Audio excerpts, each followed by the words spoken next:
అల్లూరు జిల్లా చింతపల్లి వర్షాన్ని కూడా లెక్క చేయని అల్లూరి జిల్లా కలెక్టర్ పలు అభివృద్ధి కార్యక్రమాల ప్రారంభం.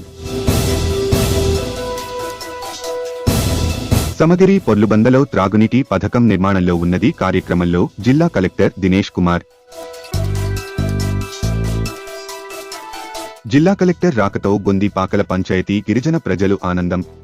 14 లక్షల రూపాయలు నిధులతో విశాఖ జిల్లా నవనిర్మాణ సమితి ఆర్థిక సహాయంతో త్రాగునీరు పథకంను జిల్లా కలెక్టర్ దినేష్ కుమార్ ప్రారంభించారు.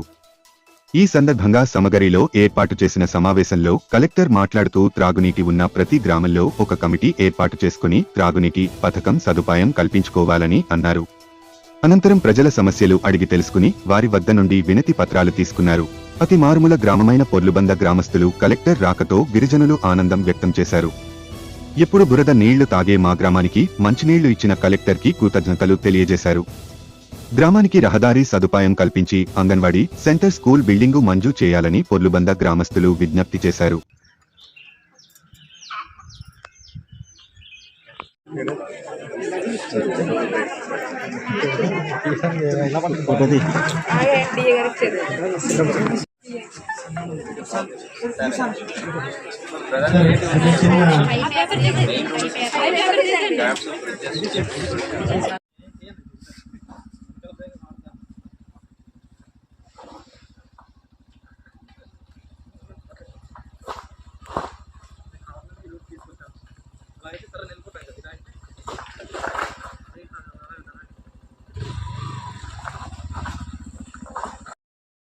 ఇవాళ గొందిపాకల గ్రామ పంచాయతీ కింద సమగిరి అని ఒక గ్రామంలో ఒక పెద్ద గ్రామ సభ పెట్టడం జరిగింది.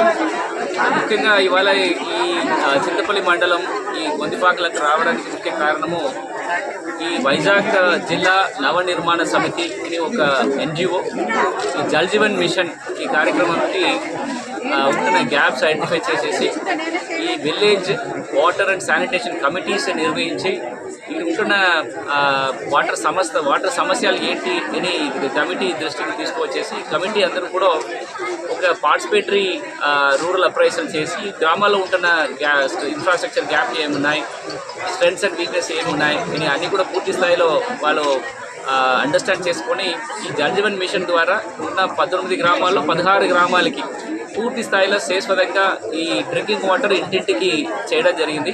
ఇలా ముఖ్యంగా ఈ స్ప్రింగ్ సోర్సెస్ ఊట సోర్స్గా తీసుకొని ఇక్కడ ట్యాంక్స్ కట్టేసి అది ఫిల్టర్ చేసేసి ఈ డిస్ట్రిబ్యూషన్స్ కూడా చాలా చక్కగా చేశారు.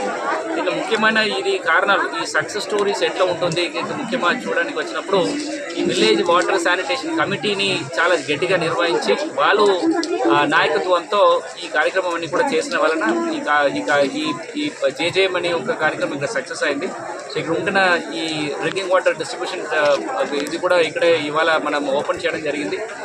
ఈ మోడల్ని మిగిలిన చోట్ల కూడా మనం స్ప్రెడ్ చేయడానికి కావాల్సిన సూచనలు సలహాలు ఈ విజే ఎన్ఎస్ఎస్ వాళ్ళ ద్వారా ఇది చేయడానికి కూడా ఏర్పాటు చేస్తున్నాము. సో ఖచ్చితంగా అధికారులు మాత్రం కాకుండా ఈ విలేజ్ వాటర్ శానిటేషన్ కమిటీస్ కూడా పూర్తి ట్రైనింగ్ ఇచ్చేసి వాళ్ళని దీనిలో భాగస్వామ్యం చేస్తే ఖచ్చితంగా మనం ఇంటింటికి కుళాయిలను ఒక కళలు ప్రతి ఒక్క ట్రైబల్ హౌసెస్కి తీసుకువెళ్ళగలుగుతాం. సార్ ఇప్పుడు పొర్లుబంద ఈ గ్రామానికి మొత్తం నిధులు ఎంత జరుగుతుంది? సో ఈ గ్రామాలకి మొత్తం 14 లక్షల రూపాయలు దీనికి ఈ పర్టికులర్ గ్రామాలకి మాత్రం శాంక్షన్ అయ్యడం జరిగింది. మిగిలిన చోట్ల కూడా మనం ఎక్కడెక్కడ ఆల్రెడీ శాంక్షన్ జరిగిందో అదన్నీ కూడా మరొకసారి ఈ విలేజ్ వాటర్ శానిటేషన్ కమిటీస్ ముందు పెడతాము. వాళ్ళు ఆమోదించిన తర్వాత మాత్రము అక్కడ ఎగ్జిక్యూషన్ చేయడానికి చేస్తాము. ఇదే మోడల్ జిల్లా స్థాయిలో అన్ని చోట్ల కూడా ఒక ఇంజనీరింగ్ డిపార్ట్మెంట్ ప్రపోజ్ చేసి అప్రూవ్ చేసేసి కాంట్రాక్ట్ చేయడానికి ముందు ఈ ప్రపోజల్ ఈ విలేజ్ వాటర్ శానిటేషన్ కమిటీ ముందు పెట్టి అక్కడ ఉన్న గ్రామ పెద్దలతో చర్చించి ఈ కార్యక్రమం ఎట్లా సస్టైనబుల్గా ఉంటుందా లేదా అని చెక్ చేసి వాళ్ళు ఆమోదించిన తర్వాత ఈ ప్రాజెక్ట్ మొదలు పెట్టడానికి ప్రతి చోట్ల ఇది ఇన్స్ట్రక్షన్ ఇవ్వడం జరుగుతుంది. థ్యాంక్స్. నీళ్ళు తీసేసి కొల్లాయి ఇచ్చి మాకు నీళ్ళు ఇచ్చారు సార్. మేము గడ్డకి వెళ్ళి బురద నీళ్ళు తెచ్చుకొని మేము ఇబ్బంది పడతా తింటారు. ఇప్పుడు కళాకారు వచ్చి మాకు నీళ్ళు ఇవ్వంగా మేము సంతోషం పాడాం సార్. మాకు నీరు లేక చాలా ఇబ్బంది పడేవారు. ఎండాకాలంలో చాలా ఇబ్బంది. ఎరవరంకి వెళ్ళేవారం. ఈసారి కలెక్టర్ బాబు వచ్చినాక కొంచెం సంతోషం వేసింది. కోపింగ్ చేస్తున్నారు కదా, ఇప్పటి నుంచి కొంచెం ఇబ్బంది ఉన్నదేమో మాకు. వర్షాకాలమే బుట్టని తాగేటి వారం ఇక్కడ నీళ్లు కొద్దిగా మంచి వచ్చేటి అక్కడ మరి తాగేటి వారం ఎండాకాలమే ఎరవరం తినడానికి తినడానికి ఎరవరంకి వెళ్ళేటి వారం. ఇప్పుడు కలెక్టర్ బాబు వచ్చి మరి ఏం కోపం చేయంగా ఇప్పుడు మాకే కొద్దిగా సంతోషపడాం బాబు.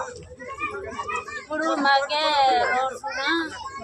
రోడ్డు ఇస్తే అంగన్వాడిన లేక పిల్లలకి చాలా ఇబ్బంది.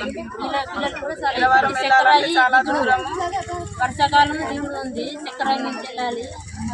కొంతమంది భయపడేవారు వెళ్ళరు సార్, ఇలాంటి పిల్లలు వెళ్ళరు ఎందుకంటే దిగుడు ఉంది ఇవాళ వర్షాకాలం. దిగబెడతాం, తీసుకొస్తాం, అలా చేస్తాం. కొంచెం పెద్ద పెద్ద అంటే భయపడని వారు ఒకటి చక్రాయిలు ఘాటి ఉంది, అక్కడ నుంచి పిల్లలు వెళ్ళడానికి చాలా ఇబ్బంది అవుతున్నాం మేము స్కూల్ లేక. ఎందుకంటే స్కూల్ ఇస్తే మాకు కొద్దిగా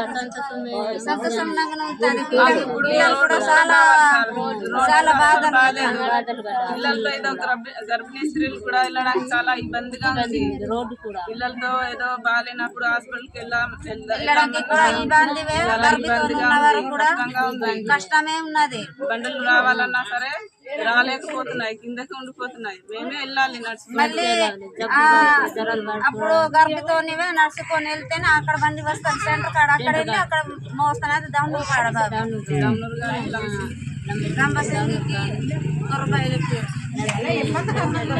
బాబు వచ్చినాక మా కష్టాలు మాకు చేస్తే మంచిది అనుకుంటున్నాం.